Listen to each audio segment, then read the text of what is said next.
হরে কৃষ্ণ, নমস্কার। Ramakrishna TV YouTube চ্যানেলের পক্ষ থেকে সকল মা, বাবা, দাদু, দিদা, ঠাকুমা, ঠাকুরদাদা, দাদা, দিদি, ছোট ছোট ভাই বোনদের জানাই অনেক অনেক ভালোবাসা, প্রীতি ও আন্তরিক শুভেচ্ছা। সবাই ভালো আছেন, ভালো থাকবেন। আমি আবারও চলে এসেছি শ্রী শ্রী রামকৃষ্ণ মিশনের শ্রীমদ্ ভগবদ গীতা সম্পর্কে আলোচনা করতে, যা সহজ সরল অনুবাদ ও ব্যাখ্যা করেছেন স্বামী লোকেশ্বরানন্দ মহারাজজি এবং সংকলন ও সম্পাদনা করেছেন স্বামী চিদরূপানন্দ মহারাজজি। আমরা আলোচনায় আছি একাদশ অধ্যায় বিশ্বরূপ দর্শন যোগ, এবং আজ আমরা আলোচনা করব শ্লোক নম্বর 3 এবং 4। এবং একটি অনুরোধ করব, যারা যারা আমার শ্রীমদ্ ভগবদ গীতা সম্পর্কের আলোচনার ভিডিওগুলি দেখা মিস করেছেন, অবশ্যই আপনারা আমার রামাকৃষ্ণা টিভি ইউটিউব চ্যানেলে আসবেন এবং সেখানে আপনারা শ্রীমদ্ ভগবদ গীতা প্লেলিস্টে এসে আগে ভিডিও বা এপিসোডগুলো দেখে নিতে পারবেন শ্রীমদ্ ভগবদ গীতা সম্পর্কিত। তো চলুন আজকের আলোচনা শুরু করা যাক। একাদশ অধ্যায় বিশ্বরূপ দর্শন যোগ, শ্লোক নম্বর 3 এবং 4। एवमेतद् यथा तु तमात्मनं परमेश्वर द्रष्टुमिच्छामि ते रूपमैश्वरं পুরুষোত্তম। অর্থাৎ এই শ্লোকে অর্জুন বলছেন, হে পরমেশ্বর, তোমার আত্মতত্ত্ব বা বিভূতি সম্বন্ধে যা বলেছ তা যথার্থ। তবু হে পুরুষোত্তম, আমি তোমার সেই ঐশ্বরিক রূপ দেখতে ইচ্ছা করি।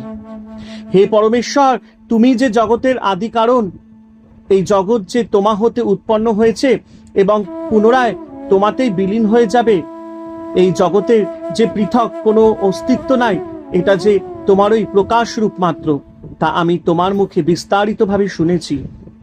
এই বিশ্ব সৃষ্টি সম্পর্কে তোমার যে অনন্ত মাহাত্ম্য প্রকাশিত হয়েছে তাও আমি অবগত আছি।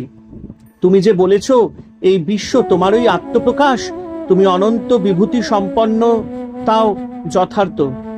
তুমি অনন্ত বিভূতি সম্পন্নতাও যথার্থ। এক্ষণে তোমার এই বিশ্বরূপ আমি দেখতে ইচ্ছা করি। ঈশ্বরের সেই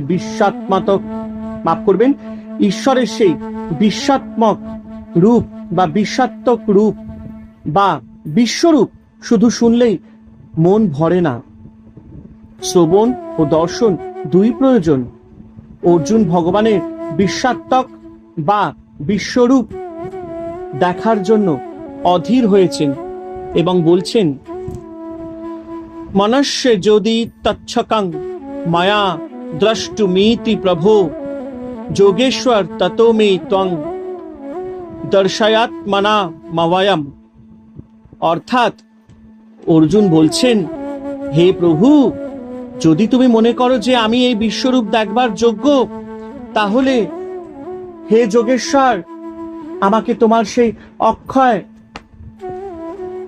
জগদাত্ম রূপ দর্শন করাও। অর্জুন ভগবানের বিশ্বরূপ দেখতে চাইলেন, কিন্তু তার মনে হলো যে তিনি তো সাধারণ মানুষ। তিনি ভাবছেন তার পার্থিব চক্ষু দৃষ্টি ও সাধারণ অপরিচ্ছন্ন মন নিয়ে কি ভগবানের ওই দিব্যরূপ দর্শন সম্ভব? পাছে ভগবান অর্জুনকে তার দিব্যরূপ দর্শনের অধিকারী ভেবে উপেক্ষা করেন। অর্জুন এই আশঙ্কায় অর্জুন বললেন, হে যোগেশ্বর, যদি আমাকে তোমার বিশ্বরূপ দেখবার উপযুক্ত বলে মনে করো, তবে সেই রূপ আমাকে দেখাও। হরে কৃষ্ণ কৃষ্ণ কৃষ্ণ হরে হরে, হরে রাম রাম রাম হরে হরে। জয় শুভ শম্ভু, জয় দেবী দুর্গা দুর্গতি নাশিনী, জয় মা কালী।